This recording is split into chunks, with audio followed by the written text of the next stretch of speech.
Hai teman-teman, ketemu lagi kita di Jaya Channel. Pada kesempatan kali ini kami akan coba membuat tutorial bagaimana caranya kita membuat kandang jebakan burung yang terbuat dari kardus bekas dan lidi tusukan sate. Yang mana bahan-bahan ini sangat mudah kita dapati teman-teman. Bahan-bahannya sebagai berikut. Pertama adalah kardus bekas ya, yang bisa kita minta di toko-toko barang kelontong ya, seperti ini. Sudah kami siapkan nih kardus bekas teman-teman ya, seperti ini ya. Yang kedua, peralatannya adalah lidi tusukan sate nih. Harganya juga nggak begitu mahal teman-teman, palingan sebungkus besar seperti ini di harga 10 ribuan ya, udah sangat banyak ini teman-teman. Seterusnya tentu alat-alat yang kita butuhkan adalah lem lilin beserta peralatan tembaknya ini teman-teman. Udah kita siapkan ini lem lilin, ini juga harganya sangat murah teman-teman. Terus mistar kita gunakan nanti untuk mengukur panjang dan lebarnya kardus yang akan kita potong. Seterusnya saw cutter, ini yang kita gunakan untuk memotong kardus nanti ya. Dan terakhir ini tang potong teman-teman, yang kecil aja udah sangat cukup ini.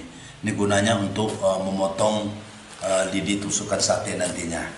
Teman-teman, biar jelas dan kita memahami cara pembuatan kandang jebakan dari kardus bekas dan lidi tusukan sate ini, yuk kita ikuti bagaimana proses pembuatannya.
Inilah hasil kandang jebakan yang kita buat dari kardus bekas dan lidi tusukan sate, teman-teman ya. Kandang jebakan ini kita buat dalam 2 ruangan. Pertama adalah ruangan untuk burung pikat seperti yang kita lihat di sini, dan di sini adalah ruangan untuk jebakan. Sebenarnya teman-teman, jebakan ini bisa kita buat 4 pintu jebakan, 3 pintu jebakan, atau 2 pintu jebakan. Nah, kebetulan ini sekadar tutorial ya. Ini kita buat 1 jebakan. Nah, pada saat ini dipasang ya, burung pikat di dalam, biasanya burung lain akan datang menghampiri burung pikat dan mereka akan menginjak picu yang kita buat di dalam ruangan jebakan ini. Seperti ini contohnya teman-teman. Nah, apabila mereka menginjak picu yang telah kita pasang, maka pintunya akan tertutup dan burung akan terjebak di ruangan ini. Mungkin itu dulu teman-teman untuk praktek pemasangan jebakan ini akan kita lakukan untuk video berikutnya. Semoga ini bermanfaat bagi teman-teman lain dan terima kasih.